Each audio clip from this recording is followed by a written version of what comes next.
very impressed. I'm very impressed with your project, I must say. And it was, I don't think in any of the years where we've had winners of this, the Hildur Jackson Award, has the number one been so unanimous, so far ahead of all the others.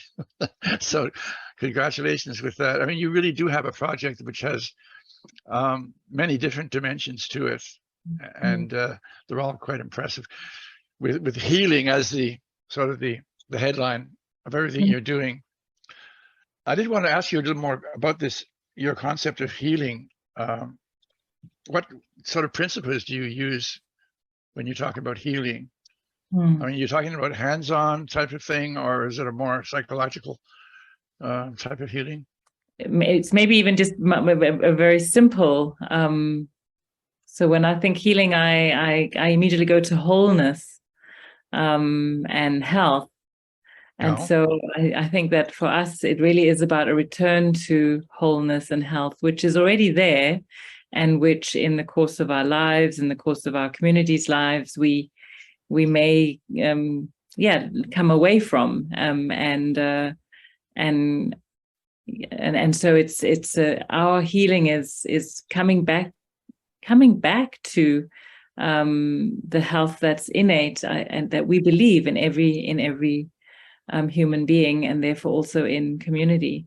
And so we see it with the land, we see it with the children, and we see it with ourselves. So it comes out of an embracing what's here, and that includes the wounds and the pain and the conflict. And out of that, when we do that, it always leads to,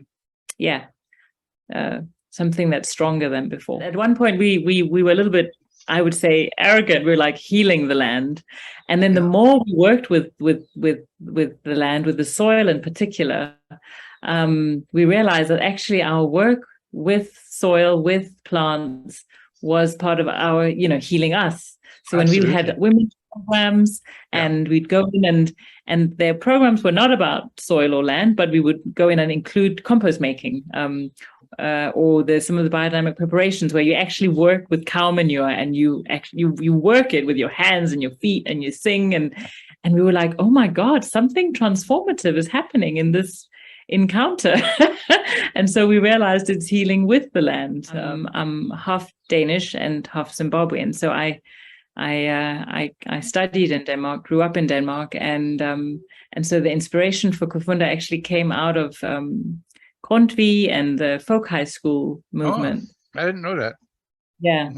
And so then arriving in Zimbabwe, and I had the sense, or returning to Zimbabwe after my studies, I was like, I have to go back home. And I had this real sense that there was so much there in Zimbabwe, and that people were,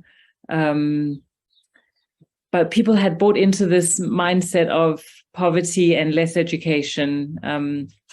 And so I came in more as a facilitator, that I actually didn't know anything about getting my hands dirty, or soil, or eco building, or any of those things. But I knew how to facilitate, and I knew and believed that people there knew everything, and that together, my facilitation hat or capacity with their real, actually lived experience, that was what could bring something different. And so that's been a journey, almost 21 years now.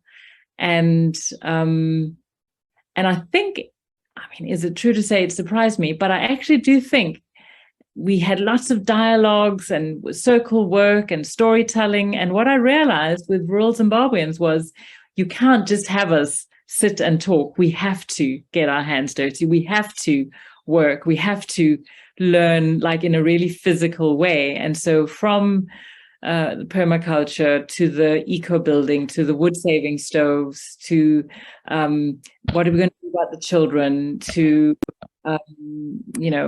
upcycling with old tires to make shoes, or that was kind of when people came alive. And so I feel like for me there was the practical goes hand in hand with the with the conversational and the relational. Yeah. I've also seen projects where it's all practical and where this, deeper inquiry and meeting as human beings and who are we and what do we care for and what do we long for, when that's missing, then it doesn't work either. And so I really feel like Kufunda has been a long-term journey towards how do we keep weaving this.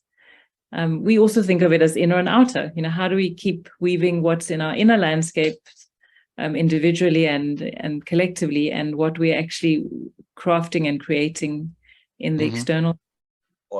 So my name is Admire Gwatidzo from Kufunda village. I'm a permaculturist and a community coordinator, community facilitator. I'm happy to be part of this journey. Is it Journey International? Or yeah. Okay, and let me ask you then about permaculture. How widespread is permaculture in Zimbabwe? Is it quite common, or is it very new? No, it has been existing since 80s, and in Zimbabwe we have a permaculture institute called Fambidzanai. Yeah, our process have been welcome in our communities so much. Why? Because we mimic what have been there already. What Zimbabweans have been doing, working with communities. Our processes are very down to earth. We are not bringing anything new, but we listen to the communities, their needs, and we support, from that process. And we use what we call appreciative inquiry, whereby we go in the community, appreciating what is there, listening, to their core and support that. So we have been, working, with community around and just being there, listening and appreciating and support them to appreciate the resources that they have and work with that. If you are looking at, organic farming, biodynamic, it's not new in Zimbabwe. It's just the names, that have been put together. Our ancestors used to grow things organically using these methods. We're an eco-village that's not for ourselves. It's not an intentional community in that we are all living there just for ourselves and then going off and doing our other things. But we're an eco-village that has as its purpose really learning what it takes to create healthy, vibrant community that we want to share with Zimbabwe, that we want to share with other countries as well. And so that journey has then been a really emergent process. So we started working with youth, and then we invited some community organizers, and we saw that, oh my God, when they get involved, things really move. And then we were working with community organizers from different communities and young people, and we saw, but the young people have so much unlearning they need to do from their formal education system. And then we were like, oh, maybe we need a school, and maybe we need to, and this is, we started off in our 20s and 30s, and then we had children. And so we kind of grew very emergent. We have the school, we have the farm, we have the community outreach work. And throughout the Zimbabwean challenges politically, as you may know, there's been a lot of organizations struggle to work because of the political climate, and of course we've been also hit by the challenge of our country, but we haven't been seen as a threat. So communities have welcomed us.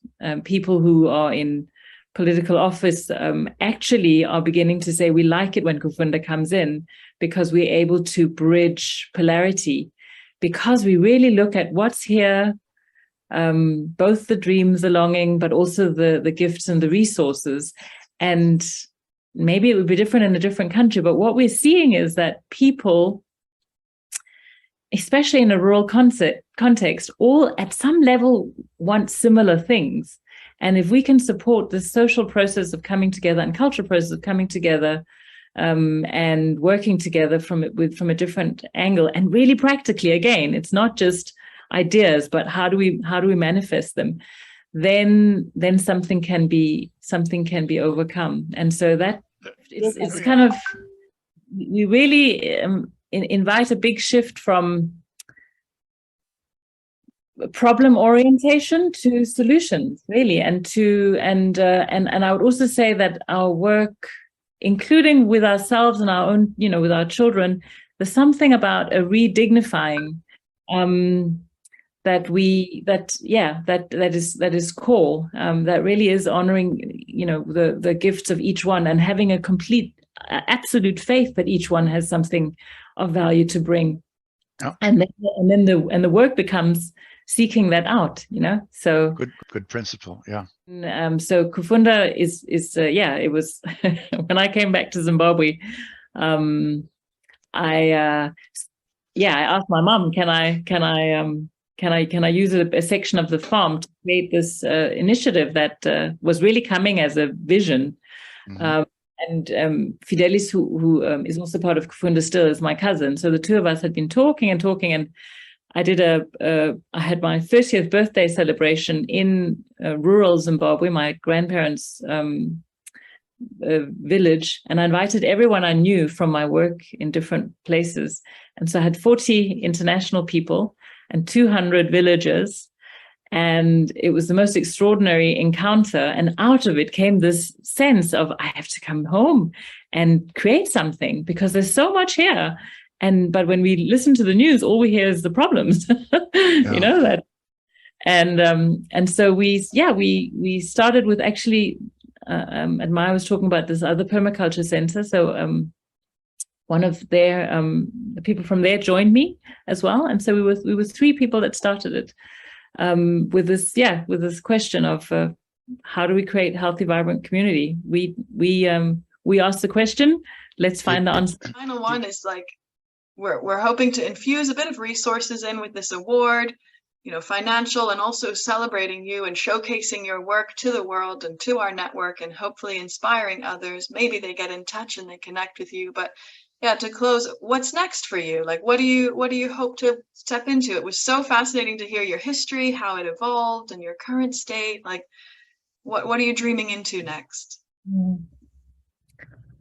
I think when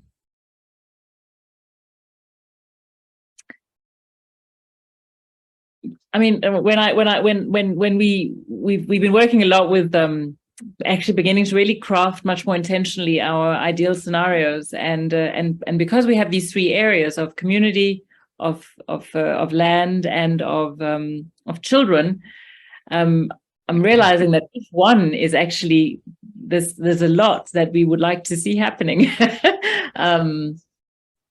So for the primary school and the work that we're doing with children in the rural communities to really grow.